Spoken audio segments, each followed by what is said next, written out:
En RT 2005, les systèmes de chauffage à eau chaude étaient moins bien valorisés que les systèmes de chauffage électrique, ce qui était pénalisant pour le choix des énergies dans les bâtiments neufs. Pour y remédier, on s'est intéressé au robinet thermostatique, qui est l'organe de régulation des radiateurs à eau chaude. Les robinets thermostatiques sont représentés dans la réglementation par une valeur appelée VT pour variation temporelle. Mais ils étaient très peu valorisés dans la réglementation thermique 2005, où on utilisait une valeur par défaut qui était au mieux de 1,2 degré K pour les produits certifiés. Des essais ont alors été réalisés en laboratoire sur un panel de robinets thermostatiques qui a montré que ces produits étaient effectivement beaucoup plus précis que cette valeur par défaut utilisée. On a alors mis au point une formule pour les caractériser de manière individuelle. On a utilisé pour cela des valeurs issues de la certification européenne EN 215. Quelques années plus tard est arrivée la RT 2012, avec de nouvelles contraintes et surtout des valeurs de consommation à atteindre pour les bâtiments divisées par 2. Et là, chaque détail compte. Et ce qui fait que la valeur VT, qui permet de gagner de nombreux points sur le calcul de la consommation du poste chauffage, jusqu'à 10%, est devenue le centre de toutes les attentions des bureaux d'études.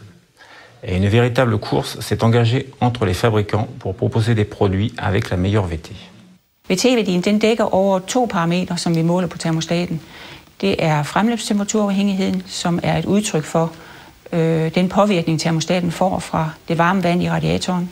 Og det er hysteresen, som er et udtryk for det spild eller den friktion, der er i termostaten, når den åbner og lukker. Og de 2 værdier, de skal være lavest muligt for at få en lav VT-værdi. Inden det her projekt det blev sat i gang, så havde vi faktisk gennem længere tid arbejdet med at afdække sammenhængen mellem de her 2 nævnte parametre og så konstruktionselementerne.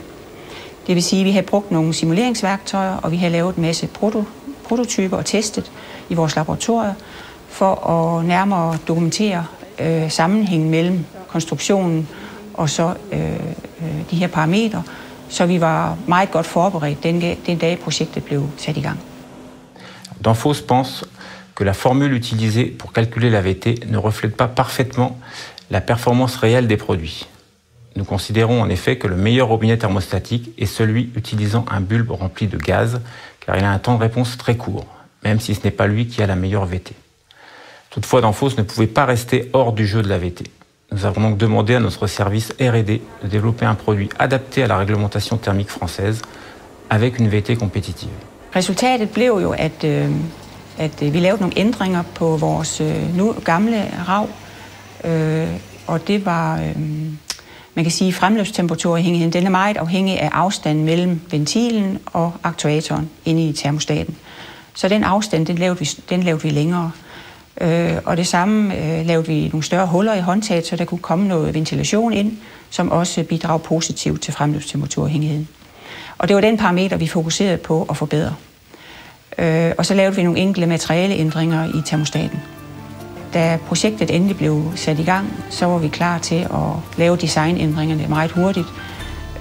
Og vi involverede også vores supply chain og vores værktøjsleverandører meget tidligt for at sikre og bygge produktionsudstyr op, så vi kunne introducere tidligt. Nos collègues l'ont fait et l'ont même très bien fait, puisque nous disposons aujourd'hui du produit avec la meilleure VT du marché, avec une valeur de 0,14 degrés Kelvin, ce qui permet aux BE de gagner de nombreux points dans leurs calculs par rapport à la valeur par défaut.